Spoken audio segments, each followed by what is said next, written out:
ये 5 लोग ऐसे एक्सेस करते हैं डेटा, जैसे इंडिया में अगर बैठे तो उनके पास सारे इंडिया के जो 140 करोड़ लोग के आधार कार्ड के डिटेल आ गए, इस तरह के उस लेवल के। ये ऐसी लेवल की चीज है जो हम सोच भी नहीं सकते। सोचो अगर कोई बंदा 2 लाख 5 लाख करोड़ की चीजें निकाल रहा है, तो ये लोग फॉर एग्जाम्पल केमन आइलैंड्स हम सबको पता है, जिनको नहीं पता है दुनिया के सबसे ज्यादा ब्लैक मनी के काम वहीं पर होते हैं केमन आइलैंड्स में। जो राउटिंग भी होती है, हमारे देश के आधे से ज्यादा स्टॉक्स जो ऑपरेट होते हैं, जो बाहर से पैसा था वो शेल कंपनीज केमन आइलैंड्स में होती है। तो जब ये डुंडनबर्ग वालों को इनका रिपोर्ट निकालना था, तो उन्होंने उधर के सर्वर पे जाके 2 साल का पूरा डेटा डाउनलोड किया था।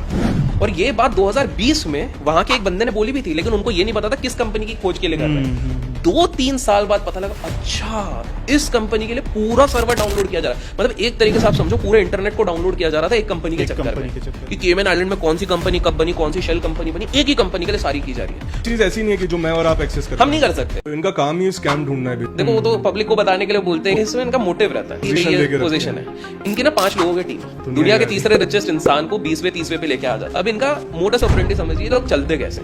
तो ये इनका मेन काम रिपोर्ट निकालना नहीं है, रिपोर्ट निकालना रिपोर्टर्स का काम होता है, पैसा एट द एंड कमाना है। देखो सिंपल सी बात है, चाहे कुछ भी हो जाए दुनिया में सबको पैसे कमाना है। तो इनका सिंपल सा क्या रहता है, कुछ हेज फंड्स होते हैं, मतलब जिनके पास अंधा पैसा होता है। अंधा पैसा मतलब ये लोग 1 लाख करोड़ 2 लाख करोड़ इस तरह के लोगों की बात कर रहे हैं।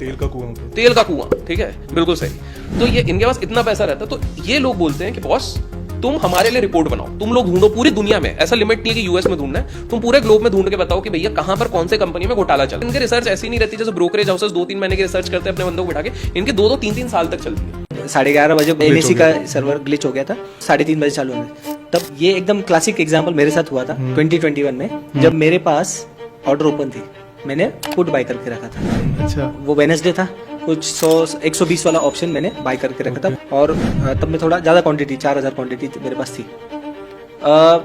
3:30 बजे मार्केट ओपन हुआ, मेरी ऑर्डर हुई एग्जीक्यूट 80 या 90 रुपीज पे। अच्छा खासा लॉस हो गया था, उससे पहले भी मेरा थोड़ा लॉस था। तो टोटल वो दिन पे वो 3:30 बजे 3 या 4 लाख रुपए मेरा ऑलमोस्ट लॉस में था।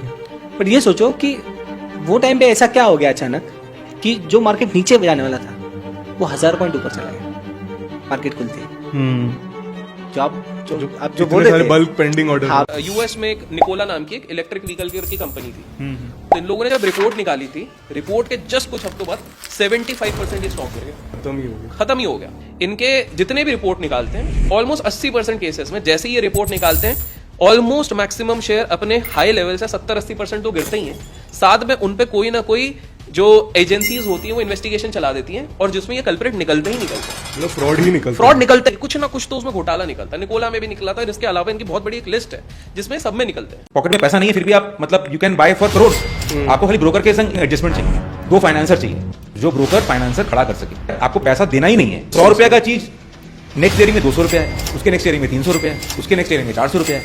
तो जो फाइनेंसर है, अब आप पैसा मांग रहे हो डिफरेंस का, एवरी वीक चूंकि पेपर का वैल्यू बढ़ता जा रहा है, फाइनेंसर का लायबिलिटी बढ़ता जा रहा है। तो आप सोचो कि आपके जबान पे कोई कंट्रोल नहीं है, मेरे को 10 लाख शेयर चाहिए, मतलब आपके ब्रोकर को मानना है कि हाँ तुम 10 लाख शेयर ले लो, करवा दूंगा, और वो लाके आपको दे दिया, हाँ 10 लाख शेयर हो गया तेरे इस भाव में। अब मेरे पास पैसा ही नहीं है, खुद को तो पैसा तब देना होगा जब 15 दिन बाद उसका शेयर का भाव घटाव रहेगा या कुछ रहेगा। जब तक बढ़ रहा है तब तक बढ़ते जाओ।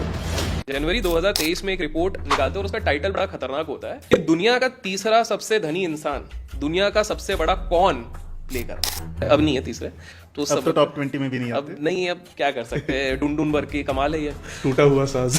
बिल्कुल। तो ये जो रिपोर्ट निकाली थी डुंडनबर्ग ने, इसमें 2 बंदे थे। उनमें से एक बंदा था हैरी मार्कोपोलिस नाम का एक बंदा था। अब आप लोग सोच रहे होंगे इस बंदे में ऐसा खास क्या है, इसको इतना ज्यादा वेट दिया जा रहा था। बिकॉज शेयर मार्केट के इतिहास के सबसे बड़ा स्कैम जो आज तक हुआ है, जिसमें लोगों ने 6 लाख करोड़ गवाए थे, इस अकेले बंदे ने सबसे पहले एक्सपोज किया। और इस चक्कर में डुंडनबर्ग रिपोर्ट को बहुत ज्यादा वेटेज दिया जाता था। क्रेडिबिलिटी कोलकाता बेस्ड कंपनी जिनको बोलते हैं। कोलकाता में तो एक जगह के एक एड्रेस पे 300 कंपनियां हैं आज भी। तो आपने रिसर्च अगर कभी होगी तो पता चलेगा। दूसरा हो गया लेवरेज्ड बेस्ड। लेवरेज्ड बेस्ड में क्या होता है, यही सबसे खतरनाक होता है, जिसमें पंप एंड डंप हो जाता है।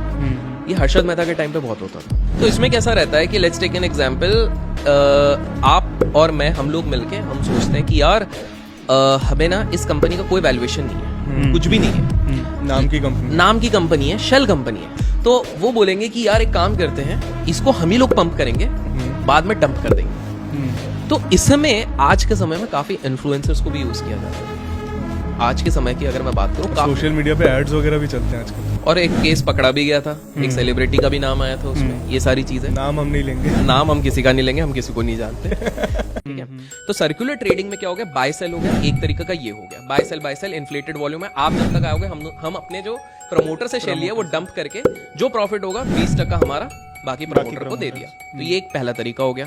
तो इसमें फंसा कौन, रिटेल। फिर रिटेल बोलेगा अरे सर हमने ले तो लिया, अब लोअर सर्किट पे लोअर सर्किट हो रहा है, निकल ही नहीं पा रहा। क्यों हो रहा है लोअर सर्किट, क्यों, अब वॉल्यूम बचा ही नहीं है ना, नहीं चाहता। कोई नहीं चाहता। हम लोग तो निकल ही गए, हम ही लोग तो उल्लू बना रहे हम थे। ही हाँ। तो पहला हो गया सर्कुलर ट्रेड।